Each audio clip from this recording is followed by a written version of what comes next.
Some party politics now. Many political analysts over the years have talked about the need to have a national development plan. The argument has always been that party manifestos is certainly not a way.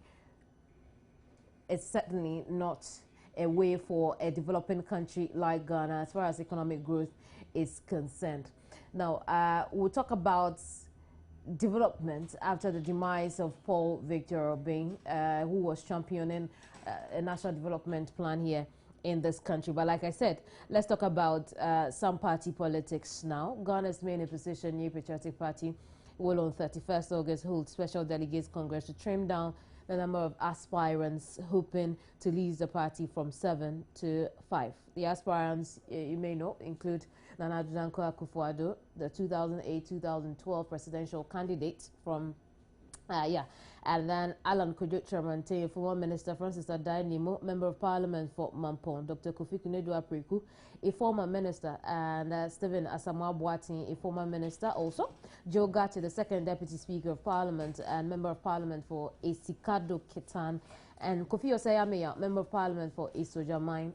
Now, the fate of the aspirants will depend on the outcome of the Special Delegates Congress this weekend, which, by the way, I have already told you would have a live coverage here on Joy News. Now, at the Special Delegates Congress, we are expecting to prune the number down to the top 5, who will then finally contest the position at the National Delegates Congress scheduled for 18th October 2014. And we want to look at the party's preparedness towards this, considering the events in the lead up to this 31st August Special Delegates Congress.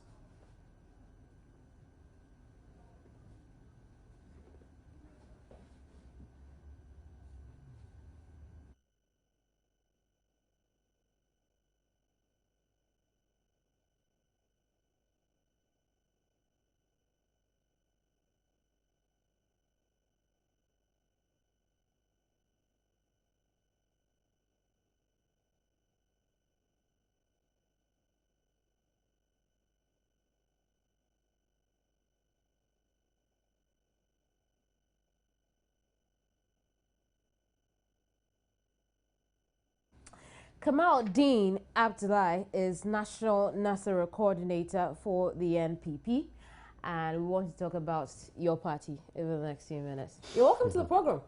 Thank you. It's good to see you again. You? I'm good very well. Trust you're well too. And very stressed towards the Congress this weekend. Somehow. How prepared are you? No, we are very much prepared. Very, very much prepared. And I believe that we've issued a release on that from my General Secretary, stating our preparedness and all that. Let us not forget that it's a national election or national event. However, in the wisdom of the second highest body of the party, National Council, which gave the mandate for it to be held, they said that it should be held regionally, on regional basis. So we have all the 10 regions going to have centers, and most of it will be supervised by a national officer, or, as it were, someone delegated from the national outfit to go supervise it. So basically, that's what we'll do on Sunday. I see. And considering, again, I'm going to come to what I've been telling my viewers, considering the events to the lead up of this Congress this weekend, the question of or concerns about security become paramount. We do not want a repeat of that. When it comes to security, what is the NPP put in place? Well, I'm surprised that this apprehension is in the air. Why not? Honestly, no. Let me allay the fears of each and every member of this party to say that yes, the election is going to be conducted by Electoral Commission. The security agencies, as in police, have actually been informed adequately, and they have given their word to ensure that nothing untoward happens at the various centers throughout the country. So what I do know is that the police is involved. They're going to give us massive security. And of course, you see, there isn't so much fears about it, because when you look at this delegates conference, which is special, of course, in nature, it's not got sheer numbers involving or coming in to cast their votes. We've got, on regional basis, I believe, I cannot give you offhand what is going to happen. But in the region I am going, for instance, of just about 30-something people will be casting their votes. I was surprised if there will be any confusion there. So given the number of delegates that we're going to use, given the nature of it, I don't see concerns you for see, again, considering things that have happened within the party in recent times, numbers wouldn't be a deterrent to anybody who wants to foment trouble. Absolutely. And then also, we hear from the Ashanti region how that region's elders have called that, indeed, if you go, and we should allow the top winner to be the flag bearer for the party and not waste time for the October 18 October 18 Delegates Congress, National Delegates Congress. And so then it's only natural that people would bother about safety of people who even go there to vote. Kamini, I'm really surprised about this analogy you're making. Why not? Even small press conference, your party was able to turn it into something else. Let me speak to this. Calling for maybe the winner who, of course, per what they said, have had about almost 68%, that's 2/3 of the votes, been maintained as the flag bearer and should be a consensus reached by almost all the candidates. But you remember the kind of response they had? Calling for aid has nothing to do with disturbing security. It is a suggestion that came from some of our council of elders or our elders in the party. Of course, the laws are there for us to follow, which is the party constitution. As to whether it has said that or it doesn't say that, yes, it's clear and black and white in the constitution. I will say that per what is in the constitution, no, that's not what the constitution says. However, these are suggestions that have come up. I believe that, yes, they've come out to say it. However, they could also use the internal parameters or formalities to see if, yes, we'll agree to it and move on. Now, let me be quick to add that, yes, in 2007, when we had our delegates conference in Legon, Great Hall, we had our constitution or rules and regulations saying that one candidate must attain 50% plus one of the votes. Nana Akufo-Addo, who came in the lead, fell short to get this 50% plus one. Mr. Alan Tramantin, who followed next, of course, also failed to get that. Therefore, there was the need to have a runoff.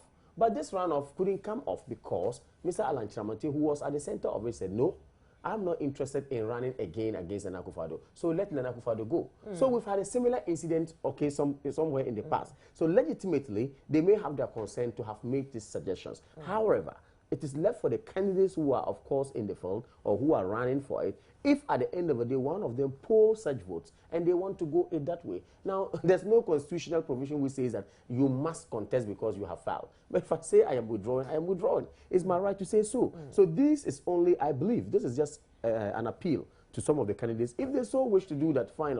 But there are some other school of thoughts who have argued that no. The number of delegates going to do this election does not even form up to 1% of the total delegates who are supposed to elect the flag bearer.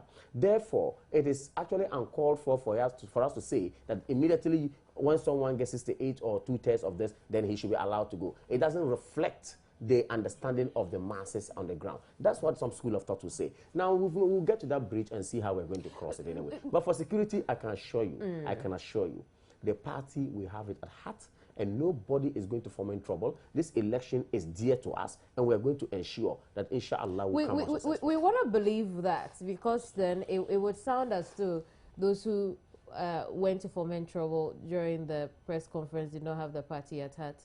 But we would want to believe that. No, they do. I'm not trying to chide anybody for whatever has happened in the party in the past. I believe that sometimes we have some bad air blowing, and when it blows, as and when it blows, it goes away. The concern for some other people has been the fact that the NPP has not managed to deal with the troubles they had in the very recent past, and going into this Congress would not change anything. It would just deepen the wedge that already exists. Yeah, doom spellers must actually be pushed out. I don't really side with them. For every human organization, especially a political party of this nature, which is so huge and well organized and stuff like that, you expect some divergent views coming up. Some of them very hot, some of them very soft and all that. Now, we marry all these things at a point we have to disagree to agree. I want to say that, yes, in the past, we've had some skirmishes, we had some problems and all that. But there were no skirmishes. Yeah, they were, because because people who were serious too. I describe them as very trivial issues. You see, the problem is that we in the media, or you in the media, should say, I am not. You in the media sometime overhype issues. Oh, come and on. you don't, no, you We do. we you saw do. it live you on do. TV. You do. We yes, did. Yes, there were problems. I agree. But you bear with me that nobody got And we hurt never reported seriously. someone got hurt. Very well, you never reported, but there were some. That's why I said there were some scuffles here and there. Yes, you expect that in every human organization. But going forward, we keep on talking to each other. We iron out the differences, and then we try to marry whatever we have. And then You see, that's the point I'm making. Yeah. You haven't ironed out. We have. Let me tell us about it. Steps we've taken. First of all, the Council of Elders of the party stepped in. They had meeting with us, most of us at the steering, as members of the steering committee. We came out with some resolutions, which includes let's cease fire on this matter. If you know you do have concerns, address them internally. That is an excellent one. And ever since that happened, I have not heard on air any of the steering committee members, any of the leaders of the party coming out to talk in the open the matters concerning us. Until that suggestion that sought to circumvent your books. The suggestion from the Ashanti region that was encouraging those who lose out. Oh no, but like I said, we spoke to it earlier on. This is just a suggestion. For me, and it this comes is not a across problem as at all. But it comes across as the NPP likes to circumvent its own books, because then we had people who broke regulations and went to Akotolante with Nanado and did all sorts of things. Again, are you saying that? Are you saying that? They broke regulations. Then we have your Council of Elders from the Ashanti region tell us that. In fact, they are encouraging that if you go and you don't win, let the top winner be maintained as flag bearer for the party. At a time when there is a lot of wrangling within the party, such a suggestion, it's terrible to come from that's the very Council interesting. It is not. You see, interestingly, we all have our opinions. We all have our as it were views. And we can air them as and when we know it's not going to hurt anybody. You see, I see this as a very harmless view that is coming, or opinion, coming from some of our elders. Yes, it is just left for us to say that, yes, we are going to accept it collectively. You understand? Or not. And like I tell you, you call it circumvention of the law or circumvention of the party. They never said anywhere. I listened to them. They never said anywhere, put aside the constitution of the party and take what we are saying. Okay? Or they never said anywhere that what we are saying is the best way to go, and therefore let's forget what the Constitution said. They never said so. I said you seem to like to circumvent your books, because then they have done it before. That may be the interpretation you will give to it. But trust me, per what they said, I don't see it being circumventive enough to put aside our Constitution. Not at all. I have my opinion. Look, we have a Ghanaian Constitution there, isn't it? I can decide to say that no, there in the Constitution, marital rape is not captured. Why don't we add marital rape into the Ghanaian Constitution? Does that mean I'm going to circumvent the Ghanaian Constitution? No. No, it doesn't pass for this one. It does. Is it the same if thing? the Constitution says...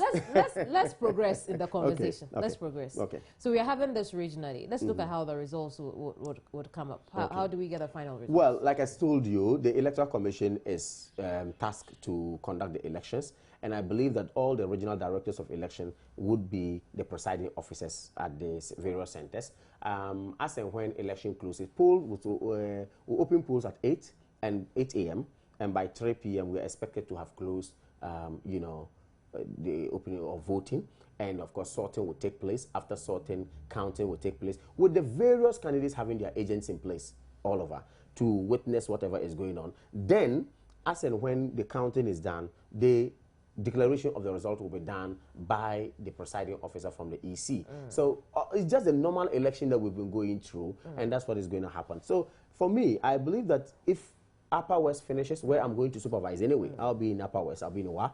And if we are done with ours and successfully, the Electoral Commissioner who is there, or representative presiding officer who is there, narrates the results or reads out the result, fine, we take it, and then we, of course, send it to national. Headquarters will also have a center anyway.